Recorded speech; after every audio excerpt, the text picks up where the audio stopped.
Hello दोस्तों, स्वागत है आपका अपने YouTube channel instant GK grow में। आज की वीडियो में हम पढ़ेंगे पद्म पुरस्कार, जिसकी घोषणा अभी हाल ही में की गई है। आज हम पद्म पुरस्कार से जुड़े सभी पॉइंट्स को देखने वाले हैं। यह किन क्षेत्रों में दिया जाता है, कब दिया जाता है, इसकी घोषणा कब की जाती है या किसके द्वारा दिया जाता है, और उसके साथ साथ आज इससे जुड़े हम इम्पोर्टेंट फैक्ट देखेंगे और ये भी देखेंगे कि इस बार 2023 में पद्म पुरस्कार किसे किसे दिया गया है। तो बिना किसी देरी के आइए शुरू करते हैं आज का अपना टॉपिक पद्म पुरस्कार। पद्म पुरस्कार भारत के सर्वोच्च नागरिक पुरस्कारों में से एक है। हम आपको बता दें कि भारत का सर्वोच्च नागरिक पुरस्कार भारत रत्न होता है, उसके बाद पद्म पुरस्कार होता है। पद्म पुरस्कार 3 प्रकार का होता है, अभी उसके बारे में हम आपको बताएंगे। आप याद रखिएगा कि भारत का सर्वोच्च पुरस्कार भारत रत्न होता है, इसीलिए यहाँ पर लिखा है कि पद्म पुरस्कार भारत के सर्वोच्च नागरिक पुरस्कारों में से एक है।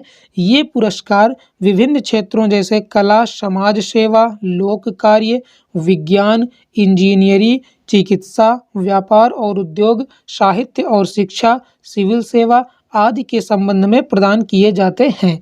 ये पुरस्कार प्रत्येक वर्ष गणतंत्र दिवस, भारत का गणतंत्र दिवस कब मनाया जाता है तो 26 जनवरी को मनाया जाता है। गणतंत्र दिवस के अवसर पर घोषित किए जाते हैं और मार्च या अप्रैल महीने में राष्ट्रपति भवन में आयोजित किए जाने वाले सम्मान समारोह में राष्ट्रपति के द्वारा प्रदान किए जाते हैं। पद्म पुरस्कारों की घोषणा 26 जनवरी अर्थात गणतंत्र दिवस के अवसर पर की जाती है और इसे प्रदान किया जाता है मार्च या अप्रैल महीने में राष्ट्रपति भवन में, और वो भी राष्ट्रपति के द्वारा। आइए आगे देखते हैं कुछ इम्पोर्टेंट पॉइंट पद्म अवार्ड से जुड़े हुए। पद्म पुरस्कार की शुरुआत 1954 से हुई। अगर आपसे पूछा जाए कि पहली बार पद्म पुरस्कार कब दिया गया तो 1954 में दिया गया, क्योंकि इसकी शुरुआत ही 1954 से हुई थी। 1978, 1979, 1993 और 1997 में पद्म पुरस्कारों की घोषणा नहीं की गई थी। ये भी इम्पोर्टेंट पॉइंट है। पद्म पुरस्कार 3 श्रेणियों में दिया जाता है: पद्म विभूषण, पद्म भूषण, पद्मश्री।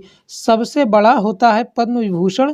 आपको याद करने की हम ट्रिक बता देते हैं। अगर यहाँ पर हम देखें तो पद्म विभूषण ये नाम सबसे बड़ा है, तो ये पुरस्कार बड़ा होगा। उसके बाद आता है पद्म भूषण और इसके बाद आता है पद्मश्री।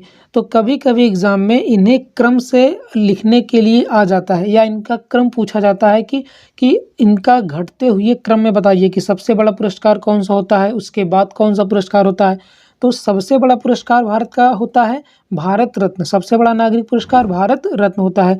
उसके बाद इन तीनों को हम क्रम से कैसे लगाएं, तो इसमें सबसे बड़ा नाम ये है तो ये आ जाएगा दूसरे नंबर पर, उसके बाद ये आ जाएगा तीसरे नंबर पर और ये आएगा चौथे नंबर पर। तो आप ये क्रम भी याद रखिएगा, एग्जाम में पूछा जाता है। तो आइए आगे हम देखते हैं पद्म पुरस्कार 2023। इस वर्ष द्रौपदी मुर्मू ने 2023 के लिए 106 पद्म पुरस्कारों की मंजूरी दी है। तो इस बार कुल कितने पद्म पुरस्कार दिए गए हैं तो 106 पद्म पुरस्कार दिए गए हैं। ये मोस्ट इम्पोर्टेंट है, आप इसे नोट कर लीजिए। इनमें से 6 हस्तियों को पद्म विभूषण, 9 हस्तियों को पद्म भूषण और 91 को पद्मश्री से सम्मानित किया जाएगा। तो आप याद रखिएगा कि कुल 106 पद्म पुरस्कारों की घोषणा हुई है, जिनमें से 6 को तो दिया जाएगा पद्म विभूषण, 9 को दिया जाएगा पद्म भूषण और 91 लोगों को दिया जाएगा पद्मश्री। आप इन डाटा को याद रखिएगा, ये मोस्ट इम्पॉर्टेंट है। तो आइए देखते हैं पद्म विभूषण किन 6 लोगों को दिया गया है।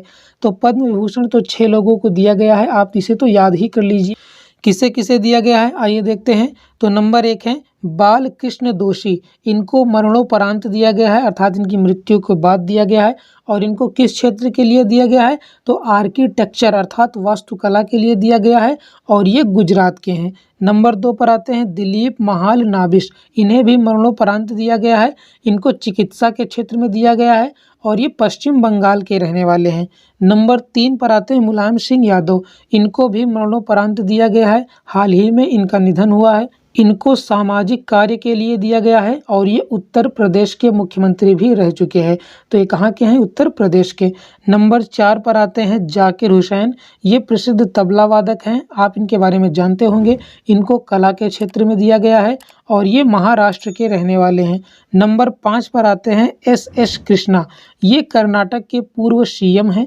इन्हें सामाजिक कार्य के लिए दिया गया है और ये कर्नाटक के ही रहने वाले हैं। नंबर 6 श्रीनिवास वर्धन। इनको विज्ञान और इंजीनियरिंग के क्षेत्र में दिया गया है और ये अमेरिका के हैं।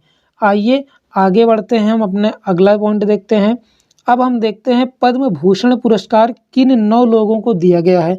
तो पहला नाम है श्री एस.एल. भैरप्पा। इनको साहित्य और शिक्षा के क्षेत्र में दिया गया है और ये कर्नाटक के हैं।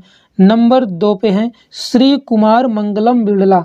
इनको व्यापार एवं उद्योग के लिए दिया गया है और ये महाराष्ट्र के हैं।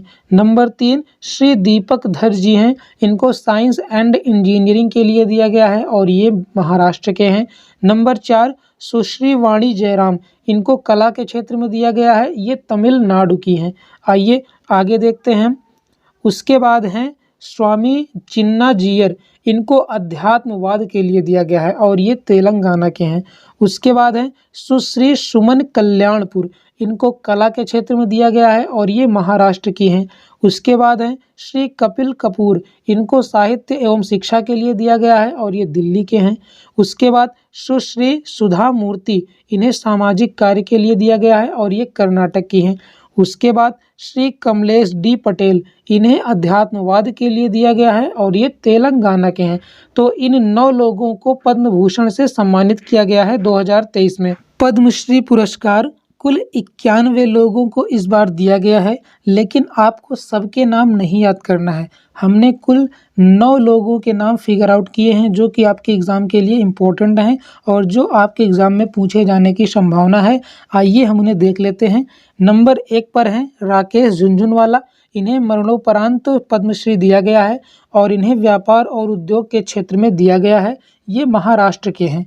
नंबर 2 पर हैं नरेश चंद्र देव वर्मा। इन्हें भी मरणोपरांत पद्मश्री दिया गया है। इन्हें सामाजिक कार्य के लिए दिया गया है और ये त्रिपुरा के हैं। नंबर 3 पर आते हैं आरिज खवाटा। इन्हें भी मरणोपरांत दिया गया है पद्मश्री और इन्हें भी व्यापार और उद्योग के लिए दिया गया है और ये गुजरात के हैं। नंबर 4 पर हैं कर्मा वांगचू। इन्हें भी मरणोपरांत पद्मश्री दिया गया है, सामाजिक कार्य के लिए दिया गया है और ये अरुणाचल प्रदेश के हैं। नंबर 5 पर आती हैं रवीना टंडन। ये अभिनेत्री हैं। इन्हें कला के क्षेत्र में दिया गया है और ये महाराष्ट्र के हैं। आप इन्हें याद रखिएगा, ये परीक्षा की दृष्टि से इम्पोर्टेंट है। आगे देखते हैं नंबर 6 जोधैयाबाई वैगा।